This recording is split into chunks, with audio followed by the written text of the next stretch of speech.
Hari itu alam menelannya dan dunia baru mengenalnya justru saat ia tak bisa lagi bicara.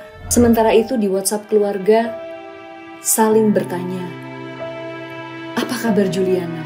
Kenapa belum ada berita? Apa dia masih hidup? Selamat datang di Ruang Cerita. Ada orang-orang yang pergi untuk mencari keindahan. Kadang di gunung, pantai, sungai, atau di tempat yang terasa sunyi. Tempat di mana dunia terasa jauh, tapi hati terasa dekat. Mereka tak tahu, bahkan kadang sunyi bisa berubah menjadi senyum. Hari itu, 22 Juni 2025, seorang perempuan berdiri di lereng Gunung Rinjani. Namanya Juliana Marins. Seorang perawat, seorang ibu, seorang pencinta alam yang tidak pernah kembali dari perjalanannya. Dia datang sebagai wisatawan, tapi pulang sebagai nama dalam sebuah kabar duka. Hari itu, alam menelannya dan dunia baru mengenalnya justru saat ia tak bisa lagi bicara. Pemirsa, jenazah warga negara Brazil Juliana Marins, pendaki asal Brasil yang meninggal dunia saat mendaki Gunung Rinjani akhir Juni lalu. Juliana Marins, perempuan berusia 36 tahun, lahir dan tinggal di Brasil, tepatnya di kota Niterói. Sehari-hari ia bekerja sebagai seorang perawat. Pekerjaannya yang penuh dengan ketegangan, tapi juga penuh dengan kasih. Teman-temannya bilang dia punya cara menenangkan pasien bahkan sebelum obatnya bekerja. Juliana bukan seorang petualang profesional, bukan seorang influencer, bahkan dia bukan seorang selebriti. Tapi Juliana punya satu hal yang sangat sederhana, cinta pada alam. Dia pernah bilang, kalau hidup terlalu bising, pergilah ke tempat yang hanya bisa kau dengar dengan hati. Dan hal itu ia lakukan. Bulan Juni 2025, Juliana mengambil cuti. Sendirian, tanpa anak, tanpa pasangan, ia ingin mencari matahari di sisi dunia lain. Dia pilih Indonesia. Beberapa hari sebelum pendakian, ia sempat mengirim voice note kepada ibunya. Dia bilang, "Mah, aku udah gak sabar naik gunungnya. Kalau nanti mama lihat fotonya, mama pasti nangis karena keren dan indah banget." Itu adalah suara terakhir yang ia kirim kepada keluarganya. Mendengar itu, ibunya tertawa dan membalas, "Hati-hati sayang, jangan lupa kabarin mama." Tapi apa yang terjadi? Kabar itu tak pernah datang. Juliana pergi bukan untuk hal besar. Ia hanya ingin melihat dunia dari tempat yang lebih tinggi. Bukan untuk jadi headline, apalagi untuk jadi viral. Tapi takdir punya cara sendiri memperkenalkan seseorang. Kini dunia mengenal Juliana justru saat ia sudah tak bisa lagi bercerita. Dia pergi dengan langkah kecil tapi meninggalkan jejak yang sangat dalam di puncak yang tak sempat ia capai. Tapi namanya kini tertinggal di sana, tertinggal di dalam kabut yang kelam.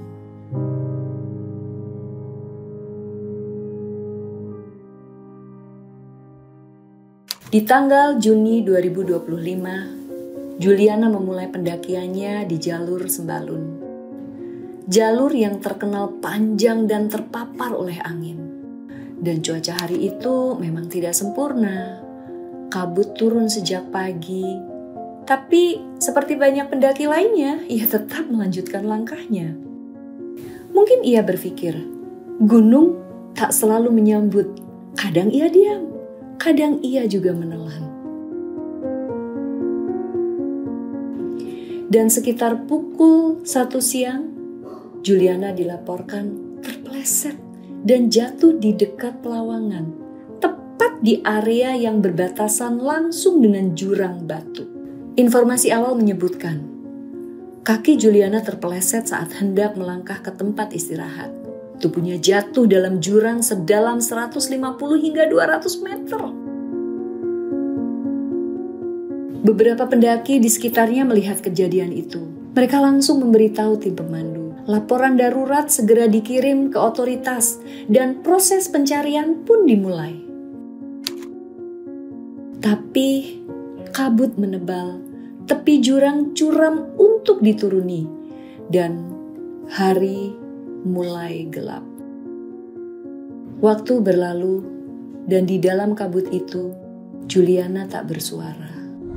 Di jurang itu Juliana sendirian, tak ada kabar, tak ada sinyal, tak ada yang tahu apakah ia masih hidup.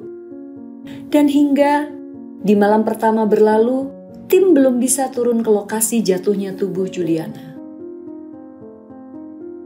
Setelah laporan jatuhnya Juliana diterima, tim pencarian segera dibentuk. Dan di hari pertama memang tak membuahkan hasil. Kabut terlalu tebal, jurang terlalu curam, dan lokasi Juliana tak bisa langsung dijangkau. Di tempat yang setinggi itu, waktu terasa sangat pelan. Tapi bagi mereka yang menunggu, waktu justru seperti berlari tanpa hasil. Dan di hari kedua, tim mencoba menuruni tebing secara manual. Gak ada helikopter, gak ada alat yang canggih. Yang ada hanya tali, tubuh, dan sebuah keyakinan. Beberapa relawan mengeluh soal alat. Ada yang bilang talinya kurang panjang, komunikasi ke bawah terputus, dan koordinasi terhambat karena medan yang sangat ekstrim. Sementara itu, ibunya Juliana menunggu kabar, berharap anaknya ditemukan dalam keadaan selamat. Berdoa setiap jam, setiap waktu, setiap detik. Sementara itu di WhatsApp keluarga saling bertanya, apa kabar Juliana? Kenapa belum ada berita? Apa dia masih hidup? Mereka semua saling bertanya, tapi tidak ada satupun yang bisa memberikan jawaban pasti. Kita kembali ke tempat pencarian Juliana. Di hari ketiga, masih tak banyak perubahan. Tim pencari masih belum bisa menyentuh dasar jurang.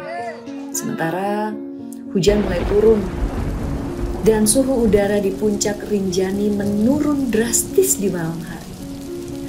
Hingga akhirnya mereka menunggu apa yang akan terjadi esok harinya.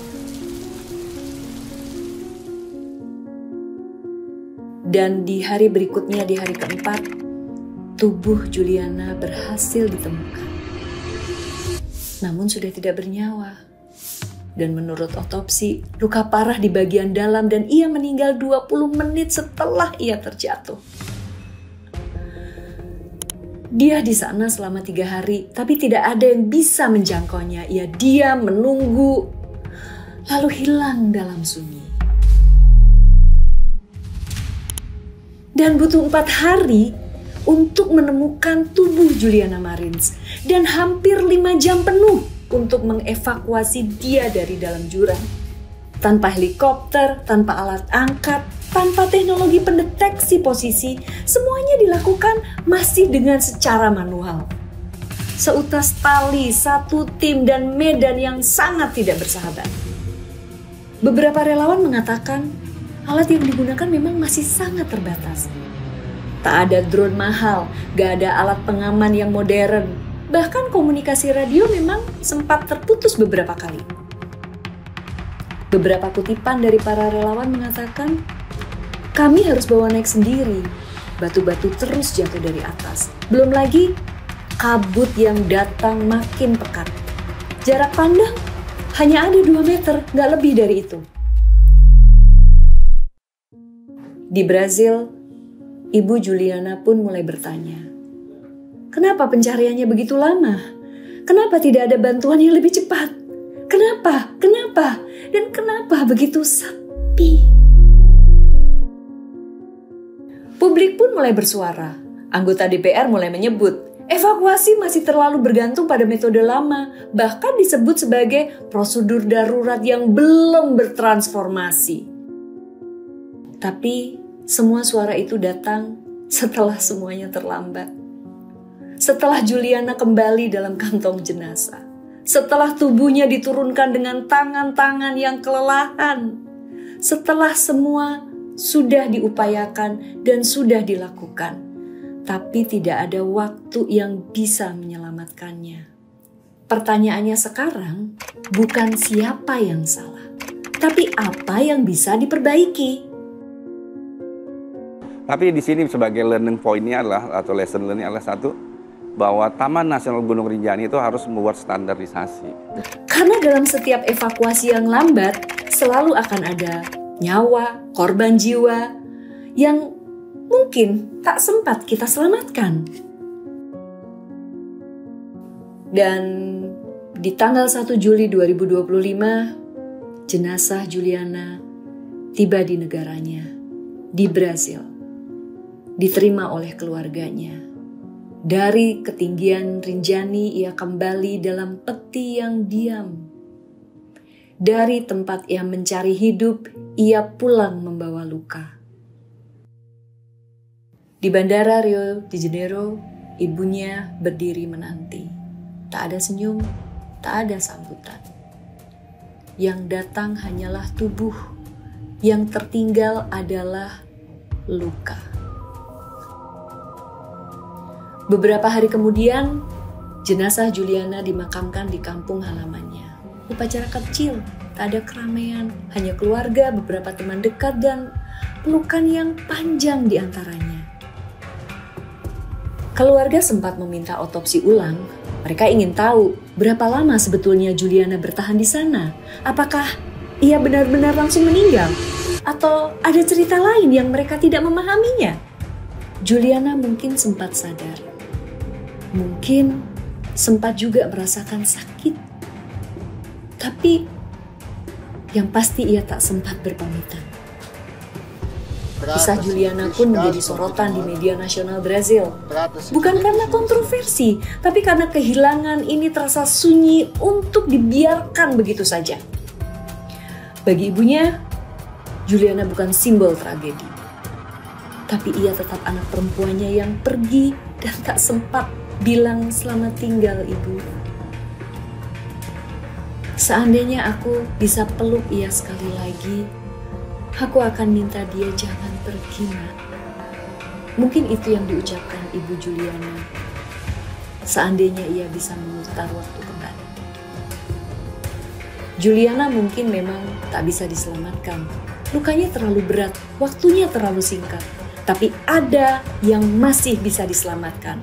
Sistem, standar, kesiapan, dan empati. Karena nyawa tak pernah menunggu sampai kesiapan prosedur itu ada. Kita tidak sedang mencari kambing hitam, tapi yang kita sedang cari adalah bagaimana agar hal ini tidak terulang lagi. Juliana bukan satu-satunya yang hilang dalam senyap. Sebelum dia, ada banyak. Bisa pendaki, wisatawan, pelintas alam yang bisa jadi tersesat, atau terjatuh, atau terjebak, dan sama, tetap tak sempat untuk pulang. Nama mereka tak masuk headline. Kisah mereka tertelan kabut begitu saja. Mereka hilang dan tak sempat untuk dikenali.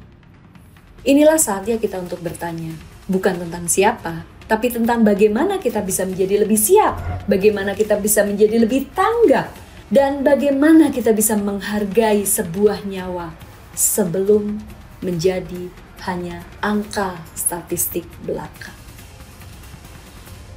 Sampai jumpa di ruang cerita berikutnya.